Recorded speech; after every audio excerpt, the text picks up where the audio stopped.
Bless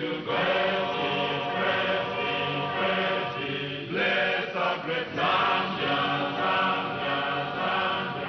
Remain we stand under the flag of our land. Zambia, praise to thee, O one, strong and free.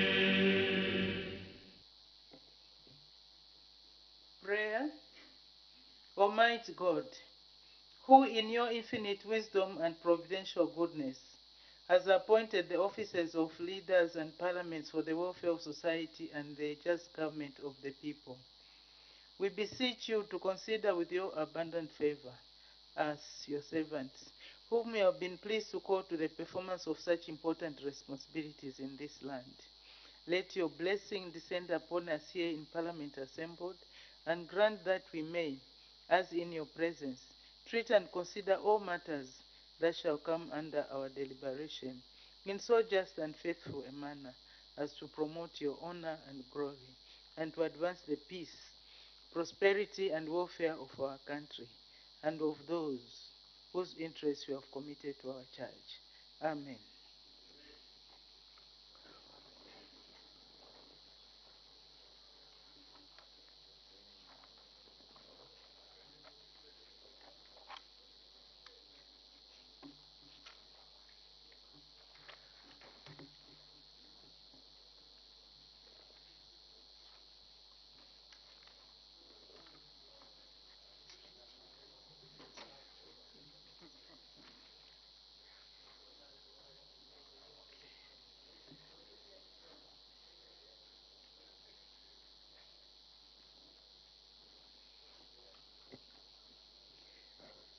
Honorable members, I have one announcement to make and two rulings. The announcement is to the effect that honorable members on Tuesday, 25th July 2023, I informed the House that the Ministry of Water Development and Sanitation had commenced the planning and budgeting process for the 2024 to 2026 medium-term expenditure framework and the 2024 national budget, respectively. I further requested honorable members to submit 5 proposed water and sanitation interventions in their respective constituencies by Friday, 28 July 2023. However, as of today, only a few members have submitted the information. In this regard, honorable members are reminded to make their submissions to the Journals and Tables Office Department before the close of business today, Friday, 28 July 2023. I thank you. The first ruling is on a point of order raised on 12th July 2023 by Mr. M. Mutelo, Member of Parliament for Mitete Constituency, against Mr. K. Mukosa, Member of Parliament for Chinsali Constituency, for allegedly using unparliamentary language towards Honorable R.P. Mutolo, Minister of Agriculture. Honorable members will recall that on Wednesday, 12th July 2023, when the House was considering question for oral answer number 368, and Honorable F. Mutati, Minister of Technology and Science, was responding to a follow-up question, Mr. M. Mutelo, Member of Parliament for Mitete Constituency, raised a point of order. The point of order was based on Standing Order 66 of the National Assembly of Zambia, Standing Orders 2021, which prohibits members from using unparliamentary language in the House. In his point of order, Mr. M. Mutelo, MP, inquired whether Mr. K. Mukosa, Member of Parliament for Chinsali Constituency, was in order to use unparliamentary language in the House against Honorable R.P. Mutolo, Minister of Agriculture. Honorable members, in his immediate response, the Honorable Mr. Second Deputy Speaker reserved his ruling in order to enable him to study the matter comprehensively. I have studied the matter and will now render my ruling. Honorable members, our rules on etiquette prohibit the use of insulting language against one another. Standing Order 66-2 of the National Assembly of Zambia, Standing Orders 2021 provides as follows, and I quote, 66-2. A member who is debating shall not use unparliamentary language in the House. End of quote. Additionally, Standing Order 661 defines unparliamentary language as follows. I quote 661. Unparliamentary language refers to the use of offensive, provocative, insulting, threatening, or obscene language in the House. End of quote. Honorable members, in line with parliamentary practice and procedure, and in accordance with the rules of natural justice, the Office of the Clerk of the National Assembly wrote to Mr. K. Mukosa MP, requesting him to state his side of the story. In his response, he denied having used unparliamentary language and further stated that he merely mispronounced the first name of Honorable R.P. Mutolo, Minister of Agriculture. He further added that with my guidance, he was able to correct the mistake and pronounce the name properly, and that I made a light moment of the mistake which he made without intention to spite the Honorable Minister. Honorable members, in investigating the matter, I had recourse to the relevant verbatim record of the material day. The record revealed that Mr. Mukosa MP uttered an obscene and insulting word against Honorable R.P. Mutolo, Minister of Agriculture. He further breached Standing Order 66 and was out of order. Honorable members, I find it extremely regrettably that an honorable member can utter such unpalatable language against a fellow member and right on the floor of the House. I wish to seize this opportunity to remind honorable members that this is an august House. I therefore expect members to behave in a manner that extols its dignity and integrity. Uttering insulting and obscenities against a fellow member is not only abusive and demeaning to that member, but also undermines the dignity and respect due to the House as a whole. As I keep reminding the House, our proceedings are carried live both on parliamentary radio and television and streamed on National Assembly's official Facebook page. Therefore, such conduct, if left unbridled, will erode the public respect and confidence due to the National Assembly. As the custodian of the rules of the House, I will not allow any member to bring the House into disrepute and ridicule. I recognize that Mr. M. Mukosa MP is a first offender. I have therefore decided to exercise lenience and merely caution him. However, a repeat of such conduct, or indeed any other breach of the rules of the House in future, will attract a stiffer penalty. I further direct that the obscene and insulting word be expunged from the record of the parliamentary debates of Wednesday, 12th July 2023. I thank you. The second ruling is on a point of order raised on Friday, 7th July, and points of order raised on Wednesday, 19th July, 2023, based on Standing Order 651B of the National Assembly of Zambia Standing Orders 2021. Honorable members, on Friday, 7th July, and Wednesday, 19th July 2023, several points of order were raised based on Standing Order 651B of the National Assembly of Zambia Standing Orders 2021. The standing order provides as follows, and I quote, 65.1. A member who is debating shall be ensure that the information he or she provides to the House is factual and verifiable. End of quote. I have decided to render a composite ruling on the points of order in order to avoid being repetitive and so that I can give honorable members guidance on application of this standing order, which, regrettably, has not been applied correctly by many members. The points of orders were as follows. first one was by Honorable B.M. Nduvile MP, Leader of Opposition against Honorable Inkandu, MP, then Acting Minister of Mines and Minerals Development. Honorable members, on Friday, 7th July, the House considered question for oral answer number 342 on mineral explorations and the number of mining licenses that had been issued countrywide.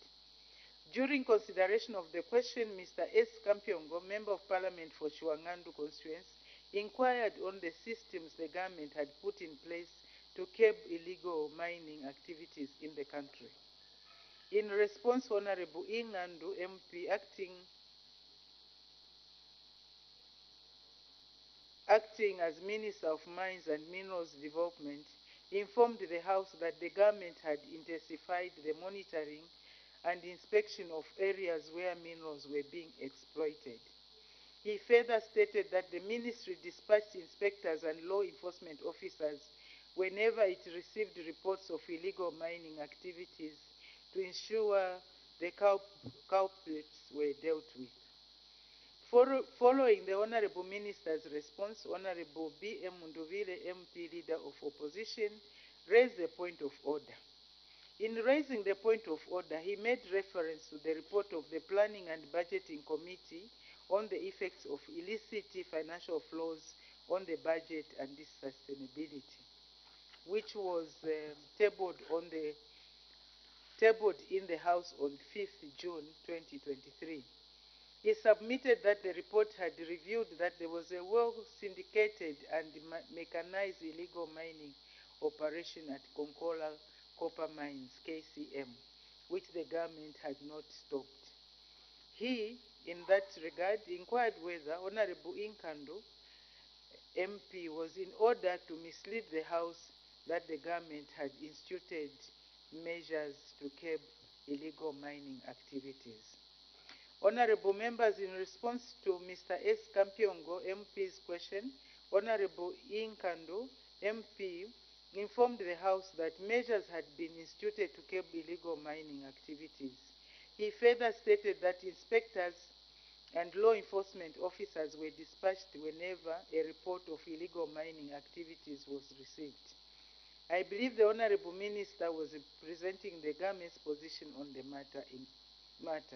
In that regard, he was not out of order. The second one, Mr. L. M. Falali MP against Mr. M. Kafwaya MP for Member of Parliament for Lunte. On Wednesday, 19th July, Mr. L. Mufalali MP inquired whether Mr. M. Kafwaya MP was in order to mislead the House that the report of the Public Accounts Committee on the report of the Auditor General on the accounts for the financial year ended 31st December 2021, PAC, had stated that the Permanent Secretary in the Ministry of Agriculture had refused to tender accounting and other documents to the Auditor General for audit verification. The point of order arose from a statement by Mr. M. Kafwaya MP when debating the PAC report. In his statement, Mr. M. Kafwaya MP alleged that it had been reported in the PAC report that the Permanent Secretary in the Ministry of Agriculture had refused to supply documents to the Auditor General. I reviewed the report on the audit findings pertaining to the Ministry of Agriculture, contained on pages 344 and to 376 of the PAC report. I, however, did not find any observation that the Permanent Secretary in the Ministry of Agriculture had declined to furnish the Auditor General with accounting and other documents as alleged. On the contrary, the report indicates that the Permanent Secretary had indicated that the documentation was available for audit verification. The committee thus only urged the Permanent Secretary to avail the said supporting documents to the Office of the Auditor General for audit verification. In view of the foregoing, Mr. M. Kafwaya MP's allegation that the Permanent Secretary in the Ministry of Agriculture had refused to supply the documents to the Auditor General was not factual. In that regard, he was out of order. The third one was Ms. K. Mulenga, Member of Parliament for Kalulushi, against Ms. S.K. Sefulo, Member of Parliament for Mwandi. On Wednesday, 19th July, Ms. K. Mulenga, MP, asked whether Ms. S.K. Sefulo, Member of Parliament for Mwandi, was in order to state that social cash transfer funds were paid to ineligible beneficiaries without laying evidence on the table to substantiate her assertion. The relevant verbatim record showed that in debating the PAC report, Ms. S.K. Sefulo MP asserted that the report had highlighted that social cash transfer funds were paid to ineligible beneficiaries. Honorable members, I reviewed the PAC report which highlighted several irregularities on the social cash transfer scheme.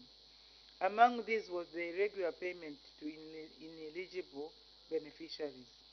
From the foregoing, it is evident that Ms. S.K. Sefulo MP was debating based on the PAC report, which was tabled in the House on 17th July 2023 and circulated to all the honorable members. Therefore, the information she was giving to the House was factual and verifiable. In that regard, she was not out of order. The fourth one, Mr. M. Fuve, Member of Parliament for Chiruvi, against Mr. M. Anakoka, Member of Parliament for Luena. On Wednesday, 19th July, Mr. M. Fuve MP inquired whether Mr. M. Anakoka MP was in order to mislead the House by stating that Article 187 of the Constitution, Cap 1 of the laws of Zambia, provides that the Director of Public Prosecution is the Chief Prosecutor and head of the National Prosecution Authority. A review of the relevant verbatim record revealed that when debating the National Prosecution Authority Amendment Bill, Mr. Anakoka MP cited Article 187 of the Constitution as the provision that made the Director of Public Prosecution the Chief Prosecutor and head of the National Prosecution Authority. It is noteworthy that the article that does that is the Article 183 and not 187. Therefore, to the extent that Mr. Anakoka MP cited the wrong constitutional provision, he was out of order. Honorable members, I have observed with dismay the misuse and abuse of Standing Order 65 in the House. In some cases, when a member is dissatisfied with the position that has been given, instead of waiting an opportune time to debate and counteract the position, they raise a point of order based on Standing Order 65. In other cases, a member will challenge a position given without laying evidence on the table to support their challenge. The purpose of Standing Order 65, honorable members, is to prevent a member from misleading the House, and through it, the nation at large. Therefore, a member should not allege a specific matter to be true unless he or she is able to substantiate it. This means that a member should, without exception, lay evidence before the House whenever he or she makes an allegation. In the light of this, Standing Order 65 should be used sparingly and only in those circumstances where the member alleging the breach adduces evidence to prove that indeed a breach has occurred. With this guidance, I'm confident that honorable members will not willfully mislead the House. I'm further certain that in future, Standing Order 65 will be used sparingly and only when it's absolutely necessary. I thank you.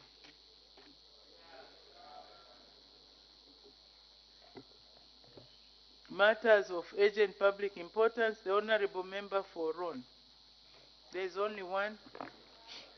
Thank you very much, Madam Speaker, and good morning to you.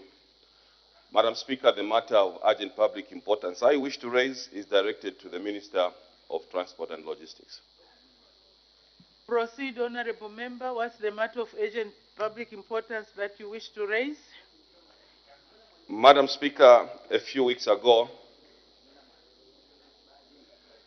a transport firm, a passenger transport firm called Likili, was involved in a fatal road accident in Central Province where several lives were lost, Madam Speaker, including that of the driver. Order, honorable member, without me curtailing you, because that instance that you are referring to is one instance, and also regrettably life was lost.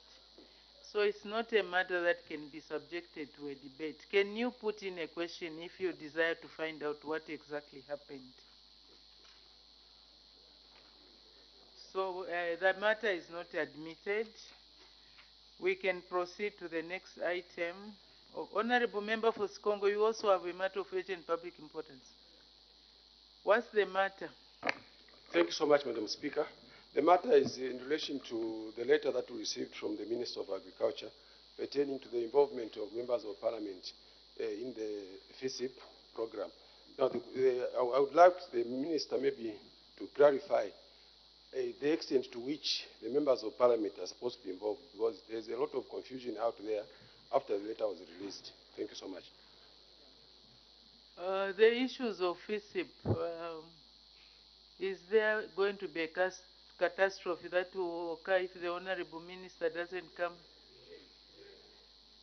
Honorable Minister of Agriculture, you are there, you hear your honorable members, they want to know what role. Or you want to say now, or okay, maybe you can take that opportunity. Madam Speaker, I'm so grateful that you have allowed that I clarify on issues of the letter that we wrote, and I wish to thank the Honourable Member for Sikongo for raising it. Madam Speaker, our letter is extremely clear, and through you, Madam Speaker, I would like this to get to the nation. We did not state in that letter that MPs are the sole decider on who gets FISIP, or who the beneficiaries are. We never said that in that letter. Madam Speaker, I would like the nation to know that our letter merely indicated that the Ministry of Agriculture should allow access to FISIP beneficiaries, access of information to the honorable members of Parliament, so that they can ascertain that indeed we are giving fertilizer or inputs to the right people in their constituencies. That is what the honorable members requested for, and keeping to your standard, Madam Speaker, we gave out that letter, and every member here has that letter. If you don't, you check in your pigeonholes. The letter was distributed 3 days ago. Yes. If you don't, let me know. I'll photocopy one for you. Yes. We have those letters. Even on your phones, you will have it. Madam Speaker, the honorable members of Parliament should not go to the constituencies to cause confusion, but to enhance the process, to make the process stronger. We want the district commissioners, members of Parliament, WDCs, co-councillors, church leaders, all the civic leadership to participate in ascertaining who are the beneficiaries. So may the nation know, may they read the letter carefully. It does not say that the MP is going to decide who gets fertilizer. No, no, no. The MP will merely be given access to that information. And on that one, I'm strong. They deserve that facility. Madam Speaker, I hope that I have clarified. I hope that I have clarified. So the nation should not now become restless because of that letter. No, the MPs should not take that letter to say, now I'm going to decide who gets. No, there is a system. A member applies, The CAC, the committee, looks at it. The chiefs in the area should have access to that information. The MP in that area should have access to that information. The councillor in that area should have access to that information. The church leaders in that area should have access to that information so that we give fertilizer and seed to Zambians who reside in those particular areas and not traders. Madam Speaker, I thank you. Thank you very much. I'll allow a few questions as points of clarification. The Honorable Member for Chinsali. Thank you, Madam Speaker, for giving me an opportunity to ask a question to the Honorable Minister, Mr. Mutolo Perry. Honorable Minister. Honorable Member for Chinsali, if you have challenges, just use the position. Say the Honorable Minister of Agriculture to avoid what previously happened. Yes. Thank you, Madam Speaker. Thank you for allowing me to ask a question to my beloved Minister of Agriculture. So,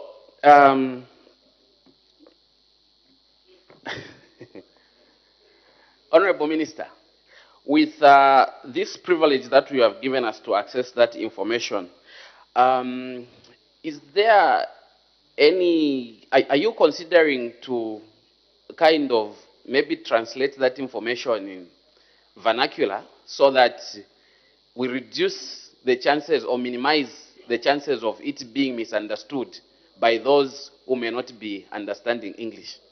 I thank you, Madam Speaker. The Honorable Minister of Agriculture.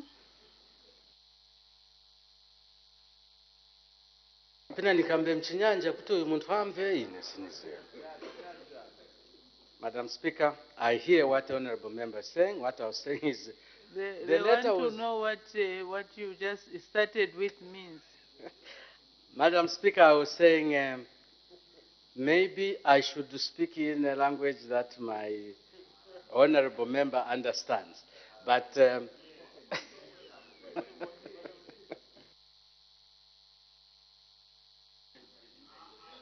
so, Madam Speaker, okay, having said that... Just a moment, let's clear this. Honorable Minister, let me just clear this. Honorable Member for Chinsali, what's the point of order? Madam Speaker, you just ruled against me, and I agree. The ruling was fair, because unparliamentary language is not supposed to be used in this house. When the minister says, should I use Nyanja for this person to understand, or Uyumuntu, that is disrespectful. I'm an honorable member just like him. Now saying Uyumuntu, that is an insult in my language. The minister needs to have respect towards the honorable members. Is he in order to use such an parliamentary language, Uyumuntu, against a respectable member, honorable member, like the honorable member of Chinsali, where the first Republican president came from? This minister is in order. Thank you, Madam Speaker. Now, I don't know what Uyumuntu means and whether it's unparliamentary, because it's not in the English language. I think you are playing this cousinship. So please, let's minimize, even when you say this minister, Uyumuntu, let's respect each other. Honorable Minister, you may continue. Thank you, Madam Speaker. We will encourage the honorable members to probably take up that role to translate that document in the different languages that our people could absorb. However, I want to assure the honorable member for Chinsali that we are going to go on media, we're going to go live on radio to inform the people exactly how much access the different civic leaders should be given in the issue of FISIP. So I thank you, Madam Speaker, and my apologies if he got offended by what I said. I take no offense even to what he did, and I'm grateful for your ruling this morning. I actually would not take offense from anybody from that side. I thank you, Madam Speaker. Okay, let's make progress. The Honorable Member for Nyimba. Thank you, Madam Speaker. Minister, thank you for the letters you've given members of parliament. But even as we are going to our constituencies, Minister, the report there that our camp officers already, last year we reduced the numbers of packs on our cooperatives. Those 32 members or 36 members who are getting 15 packs have been reduced again to 14, others to 12 packs because of they want to accommodate the new cooperatives. What is the message? What is the answer you are giving us so that, because these questions, everyone here is going to face those questions. So what is the answer to such problems? Thank you. The Honorable Minister of Agriculture. Madam Speaker, I thank you, and I thank the Honorable Member for that question. Madam Speaker, the government is going to deal with 1,024,434 farmers. And each farmer, each beneficiary, is going to be given 6 bags of fertilizer, 3 D-compound, 3 urea, and 10 kgs of seed. Over and above this, we are going to give one of those 7 crops that I said we'll give: sorghum, soybeans, sweet beans, sunflower, etc. At least you get according to the area where you are. There are exceptions, and serious exceptions, for the valley areas where the honorable members in those particular areas indicated that we do not want to get maize because the maize will not do well in our areas. And those areas, some of them, like Gwembe, Chirundu area, etc., what we have done, Madam Speaker, is to give them crop that can grow in those areas. So they have a choice to not to get maize, but to get what can grow in their areas. This is where the FISIP is moving. 43 districts are on e-voucher. And I would like to take this opportunity, Madam Speaker, that Zambia should know that this FISIP is slowly going to erode, is slowly going to be reduced, is slowly going to be taken out. We are working towards giving cheap loans to farmers so that we can deal only with serious people. This release of free seed and free fertilizer to beneficiaries is not doing us any good. We are now transitioning slowly, but effectively so, to giving very cheap concessionary loans to our farmers. And we should, as we go out there, Madam Speaker, in our constituencies, start informing our constituents and our farmers that beware, FISIP is being phased off, but it will be done gradually. Madam Speaker, I thank you. Thank you. I can see the list has grown. I thought we would just go through this quickly. The Honorable Member for Gwembe. Thank you, Madam Speaker. Honorable Minister, we appreciate your statement. We appreciate the letters that the circulars that you have given us, which are very, very clear. But Honorable Minister, what is on the ground? Like my colleague from Nyimba, I'll give an example of Gwembe. The district is allocated 4,400. But the camp officers, they have registered to the extent of 11,000. As a member of parliament, I'm going to Gwembe. What is your guidance? How will I address this seemingly confusion and anomaly? Because we have so few packs that have been given, but so many. When I inquired, they were saying they were supposed to remove the old, that they have not done. They've included the new. How are we going to deal with that confusion, Honorable Minister? The Honorable Minister of Agriculture. Madam Speaker, I'm grateful for that very clear question. What we guide is as follows. What we give is enough for a hectare. What we give is enough for a hectare. Not all the farmers cultivate a hectare. Not all the farmers cultivate a hectare. So sometimes it is okay that people can share the fertilizer when they are not cultivating a hectare. What we discourage, Madam Speaker, is the opening of a bag and sharing on plates and what have you, because we are simply wasting the fertilizer. Now, where, Madam Speaker, we have given packs for 400 people. May the MPs now, with the letter you have, the authority you have, sit down with agriculture officers so that you can see effectively how many people can reasonably and rationally get fertilizer to use. That is the reason for that letter. Because if you have got packs for 400 people and you register 11,000 farmers, you are only creating chaos. You are only creating chaos. That should not be allowed. And that is why we have allowed members of this August House to participate, to put in reason in the process of releasing these inputs to our vulnerable farmers, those who are actually viable. So that is the answer, Madam Speaker. That is why that letter is important. The DC should get involved, the MP should get involved, the councillor should get involved, the chief should get involved, the traditional leaders should get involved, the headmasters should get involved. Sit and give fertilizer so that it can give a good output. To give 11,000 for 400 packs is a problem. We can't give everyone. We cannot give everyone. And that's why we want to turn it into a loan. So, Honorable Member for Nalolo. Thank you very much, Madam Speaker. Honorable Minister, thank you for the letter.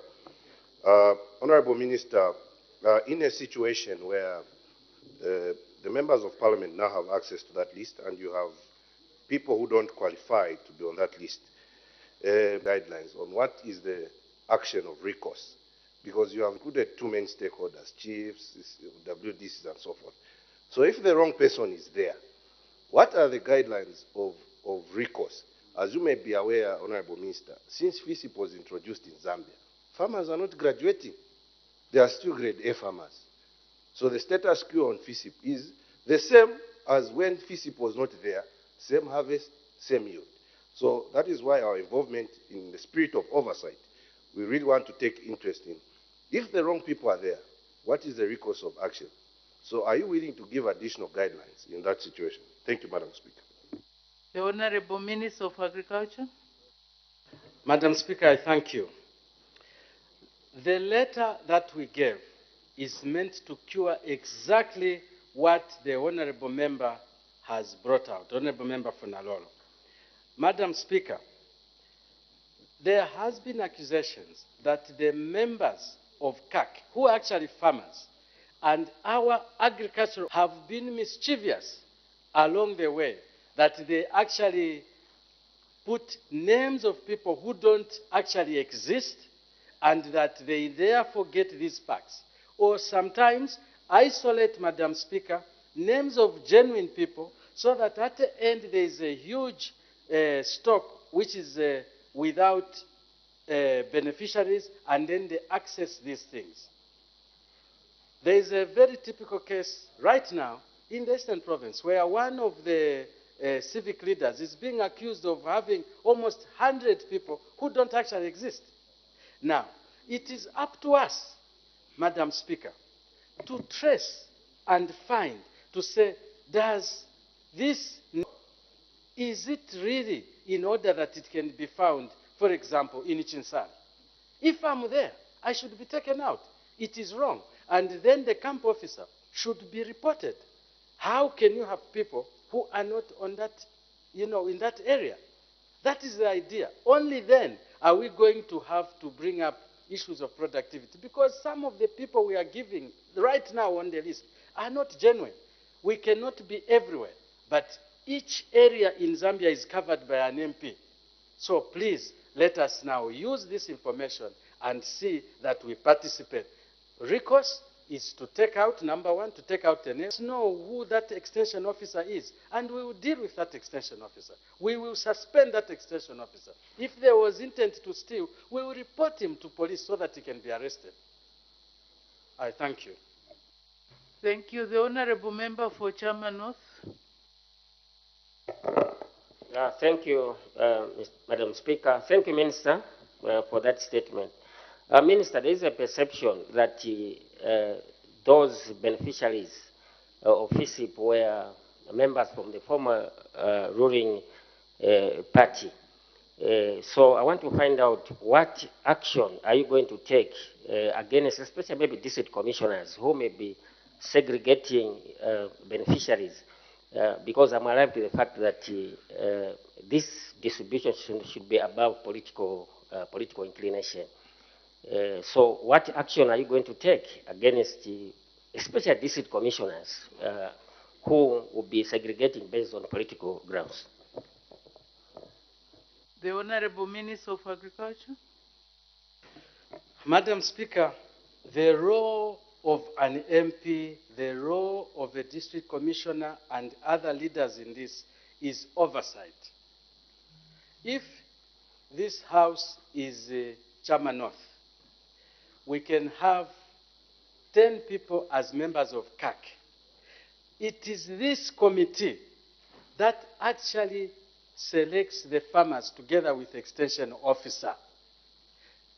That is the list the honorable members and the district commissioners look at. The district commissioner does not select farmers to benefit. The MP does not select farmers to benefit. It's an agricultural function. Yours is to have oversight. And it is why I thank the honorable member, Madam Speaker for Sikongo, for raising this. Because even before the MPs are in their constituencies, there is already a problem between DCs and MPs.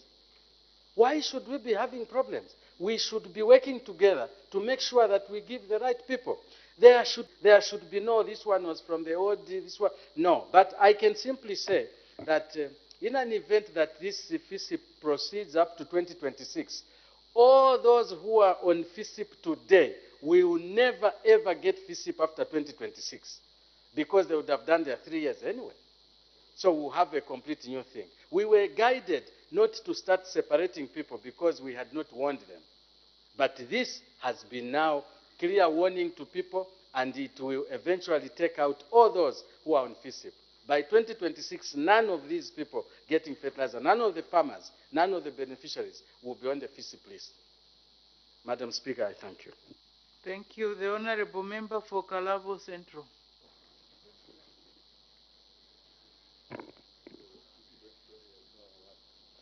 Thank you, Madam Speaker. Madam Speaker, the responses which the minister has given is some of them they are discriminatory. I was touched when he was saying they are intending to phase out FISIP, targeting those, according to the minister, says those who are serious. Honorable Minister, where I stay, where I live, there are people who live under God's mercy. They live because there's an almighty power which enables those people to achieve their daily life. Are you considering such as you phase out, according to your statement? How do you intend? That's the question I'm giving to the minister. How do you intend to cater for that section, the vulnerable of the vulnerable, who need to survive and live? How do you take care of such? Thank you. The Honorable Minister of Agriculture. Speaker, and I thank the honorable member. Madam Speaker, the government of Zambia takes care of its people in different ways. Those who are vulnerable, Madam Speaker, do receive fertilizer and seed, but from community development. Those who are vulnerable receive fertilizer and seed from community development.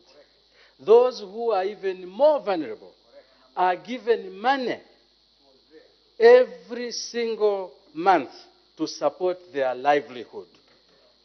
The people under, the farmers under FISIP are, yes, vulnerable, but viable. And that's the difference.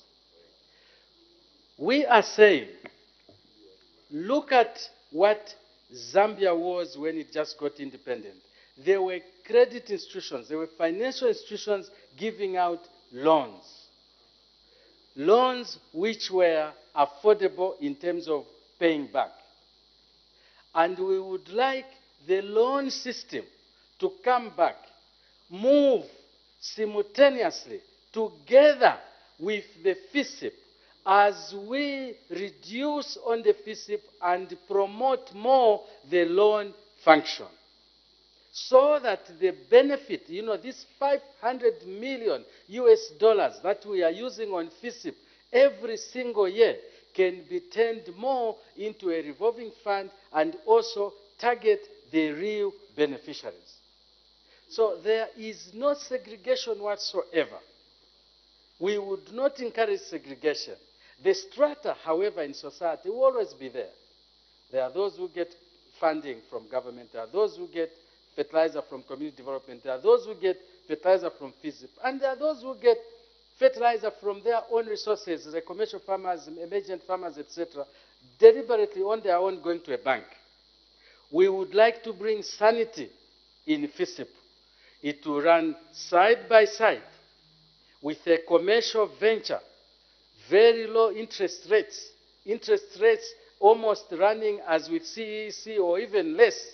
And with time, we want that to be more than the FISIP arrangement because it has proved that it is not really benefiting the country in terms of production. It has helped with household food security, but it has not helped with the national food security. The productivity is low, and there's a lot of cheating and theft. Madam Speaker, I thank you. Thank you. The Honorable Member for Bangweru. Thank you, Madam Speaker. Minister, I am glad that 45 districts will access FISP through e-voucher. Not too long ago, e-voucher was condemned by certain quarters to being a tool of actually the cheapest mode of management of FISIP, as researchers are shown.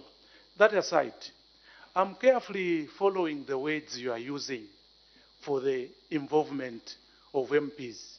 You've used involvement, again you have used oversight, which are two different terms. So now, at which point should MPs be involved, and at which point should they provide oversight? Thank you. The Honorable Minister of Agriculture. Madam Speaker, I thank you.